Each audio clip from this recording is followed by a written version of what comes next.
नमस्कार, साहिल टेल्स में आपका स्वागत है। आज हम एक कहानी सुनाने जा रहे हैं। आशा करते हैं आपको यह पसंद आए। पश्चिम भारत के एक छोटे से राज्य में धर्मराज नामक एक बुद्धिमान और न्यायप्रिय राजा रहता था। उसकी प्रजा के मन में उसके लिए बहुत श्रद्धा और आदर था। राजा धर्मराज बहुत लंबा, ऊंचा और रूपवान था। उसके सिर के बाल काले और घने थे, जिन्हें उसका खास कोई भोलू ही काटता था।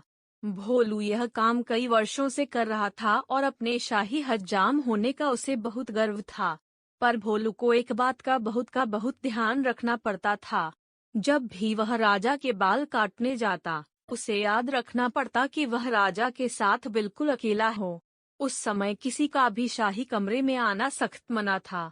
बात दरअसल यह थी कि भोलू राजा के बारे में एक राज जानता था। राजा के सिर के दोनों तरफ दो छोटे छोटे सींग उग रहे हैं। यह बात सिर्फ राजा और उसका नाई जानते थे।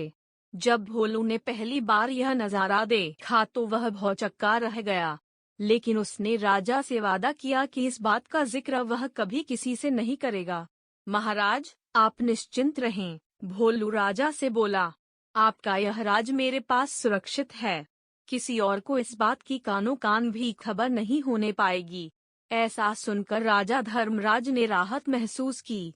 उसे डर था कि अगर लोगों को इस बात की जानकारी हो गई तो राज्य भर में उसकी खिल्ली उड़ेगी। हो सकता है लोग उसका आदर करना बंद कर दें या फिर नए राजा की ही मांग करने लगें। इसलिए भोलू के वादे के बावजूद राजा ने उसे सख्त हिदायत देते हुए कहा, भोलू, अगर तुमने अपना मुंह खोला तो जान लो, सजा तो मिलेगी ही, देश निकला भी मिलेगा। भोलू हजाम की डर के मारे घिघी बंध गई। उसने कानों को हाथ लगाया और अपना मुंह बंद रखने की कसम खाई। कई वर्ष बीत गए। भोलू को अपना वादा याद रहा। उसकी स्वामी भक्ति से प्रसन्न राजा यदा कदा उसे अच्छे अच्छे उपहार भी देता रहता। पर समय बीतने के साथ साथ भोलू के सब्र का बांध भी टूटने लगा। उसके पेट में वह राज अब पचता नहीं था और वह चाहता था कि कोई तो ऐसा हो जिसे वह राजा के सींगों वाली बात बता सके। लेकिन राजा की चेतावनी उसे चुप रहने पर मजबूर करती थी। एक दिन भोलू राजा के बाल काटकर महल से लौट रहा था और रास्ते भर उसके सींगों के बारे में सोचत आकार रहा। भोलू का घर एक छोटे से जंगल के उस पार था। ऊंचे ऊंकजे पेड़ों और लटकती बेलों के बीच में से धीरे धीरे चलता हुआ भोलू जब थक गया तो सुस्ताने के लिए एक घने पेड़ के नीचे बैठ गया। भोलू को रह रहकर सींग याद आ रहे थे। फिर यकायक वह उठकर खड़ा हो गया। वाह, जवाब नहीं मेरे दिमाग का, भोलू बोला और उस पेड़ को देखने लगा जिसके तले वह बैठा था। भाई, इस पेड़ को तो बता सकता हूँ ना, राजा के उन अजीब सींगों के बारे में। अब यह रहस्य मेरे पेट में नहीं पचता। पेड़ तो बोल सकता नहीं और इस तरह किसी और को यह बात पता चलने का डर भी नहीं है। पेड़ के पास यह भेद हमेशा भेद रहेगा और मैं भी इस बोझ से मुक्त हो जाऊंगा। भोलू ने ऐसा निश्चय किया और जोर से बोला, हे पेड़, आज मैं तुम्हें एक भेद बताने वाला हूँ। हमारे राजा धर्मराज के सिर पर दो सींग हैं। हाँ हाँ, उसके दो सींग हैं। इतना कहकर हज्जाम बेतहाशा हंसने लगा और हंसता ही गया। हा हा हा, हो हो। वह भयंकर भेद आखिर खुल ही गया। भोलू खुश था, उसका भार जो हल्का हो गया था। उसके बाद वह आराम से घर पहुंच गया। अगले दिन एक लकड़हारा उसी जंगल में गया और उसी पेड़ के पास जाकर रुक गया। इस पेड़ की लकड़ी तो बहुत शानदार है, इसका ढोल बड़ा अच्छा बनेगा, वह सोचने लगा। फिर क्या था, कुल्हाड़ी के कुछ प्रहारों से ही पेड़ नीचे आ गिरा।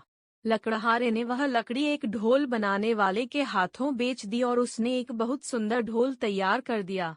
यह मेरे जीवन का सबसे अच्छा ढोल है, ढोल वाला खुश होकर बोला। कल बाजार जाकर इसे अच्छे दाम पर बेच दूंगा। अगले दिन ढोल वाला बाजार गया और एक कोने में खड़ा होकर ढोल बजाने लगा। ढोल से बड़ा सुरीला स्वर हुआ। ढोल वाला उसकी आवाज सुनकर झूम उठा। वह चिल्लाकर बोला, बाबू, यह ढोल खरीदो। कोई है जो इस शानदार जानदार ढोल को खरीदे? धीरे धीरे उसके इर्द गिर्द भीड़ जमा हो गई। लोग खामोश होकर ढोल की मजेदार आवाज सुनने लगे। भई वाह, क्या कहने हैं इस ढोल के, एक बूढ़े आदमी ने तारीफ की। तारीफ सुनकर ढोल वाला और भी जोर से ढोल पीटने लगा। तभी उस ढोल में से एक अजीब आवाज आई। लोगों के कान खड़े हो गए, उनका दिल धक से रह गया। ढम ढम ढम ढोल बजा। आज मैं तुम्हें एक भेद बताने वाला हूँ। हमारे राजा धर्मराज के सिर पर 2 सींग हैं। हाँ हाँ, उसके 2 सींग हैं। हा हा हा। हो हो हो। लोग वहां जड़वत खड़े हो गए। उन्हें अपने कानों पर विश्वास नहीं हो रहा था। ढोल वाला फिर ढोल पीटने लगा और फिर वही आवाज निकली। वह बहुत हैरान और शर्मिंदा हुआ। आखिर एक ढोल यह सब कैसे बोलने लगा। देखते ही देखते लोगों का तांता लग गया। और फिर कितना मजाक और कितने ताने। उफ, हमारे राजा के 2 सींग, हमारे राजा के 2 सींग। लोग तो जैसे गाना गाने लगे। जब राजा धर्मराज ने सुना तो दुखी भी हुआ और नाराज भी। गुस्से से उसका चेहरा तमतमा उठा और वह गरजते हुए बोला, उस ढोल वाले को पकड़कर यहाँ ले आओ। राजा के सैनिकों ने शीघ्र ही उसे पकड़ा और राजा के समक्ष प्रस्तुत किया। ढोल वाला डर के मारे कांप रहा था। बदमाश, तेरी इतनी हिम्मत कि तू मेरी खिल्ली उड़ाए, राजा फुंफकारा। भयभीत ढोल वाले ने राजा के पैर पकड़ लिए। महाराज, वह गिड़गिड़ाया, मैंने तो एक लकड़हारे से कुछ लकड़ी खरीदी थी और उसी से यह ढोल बनाया है। मैं बिल्कुल नहीं जानता कि यह ढोल ऐसी बेहुदा बात कैसे बोल रहा है। मुझे क्षमा कर दीजिए महाराज। राजा ने लकड़हारे को बुलाया। जो लकड़ी तुमने ढोल वाले को बेची, वह तुम्हें कहाँ से मिली? लकड़हारे को काटो तो खून नहीं, डरते हुए बोला, जंगल में एक पेड़ से मिली। महाराज, तुम्हारी लकड़ी से बना ढोल बोलता कैसे है? राजा धर्मराज ने पूछा। मैं तो खुद हैरान हूँ महाराज, दुविधा में फंसा लकड़हारा बोला। मैं कई वर्षों से लकड़ी काटता और बेचता आया हूँ, पर ऐसा अचंभा पहले न कभी देखा न सुना। अब राजा परेशान। लकड़ी कैसे बोलने लगी? राजा और उसके दरबारी निरुत्तर थे। पर राजा धर्मराज ने भी ठान लिया कि इस घर के भेदी का पता लगाकर ही छोड़ेगा। वह सोचने लगा, उसके अलावा सिर्फ एक ही व्यक्ति यह भेद जानता था और वह था भोलू नाय। पर भोलू तो इतना निष्ठावान है कि इतने सालों बाद भी उसने अपने मुंह को ताला लगाए रखा है। नहीं नहीं, भोलू ऐसा नहीं कर सकता। फिर भी उसने एक बार भोलू को बुला भेजा। भोलू को जल्दी से हमारे सामने पेश करो, वह अपने सैनिकों से बोला। भोलू नाय आया, ऊपर से नीचे तक थरथराता हुआ। भोलू, एक तुम ही हो जिसे मेरा भेद पता था। तुमने और किसे बताया? सच चुगल दो वरना सजा पाओगे। महाराज, डर से भोलू हकलाने लगा। आप तो जानते ही हैं, मैंने कितने वर्षों से अपना मुंह बंद रखा, पर मेरे लिए यह बात छुपानी मुश्किल हो रही थी। मैं चाहता था कि कोई तो हो जिसे मैं ये राज बता सकूं। बोलते बोलते भोलू रुक गया और सिर झुककर खड़ा। बोलते रहो। फिर क्या हुआ? राजा धर्मराज रुखाई से बोला। भोलू धीरे धीरे फिर बोलने लगा। एक दिन जब मैं जंगल के रास्ते से घर लौट रहा था, मैं आराम करने एक पेड़ के नीचे बैठ गया। बस आपके बाल तब काट कर ही आ रहा था और उन सींगों के बारे में भी सोच रहा था। काश मैं उनके बारे में किसी बात कर पाता। आखिर मैं भी इंसान हूँ।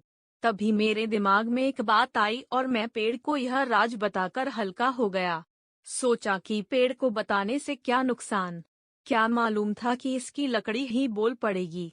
अब समझा, बुद्धिमान राजा ने पहेली बूझ ली।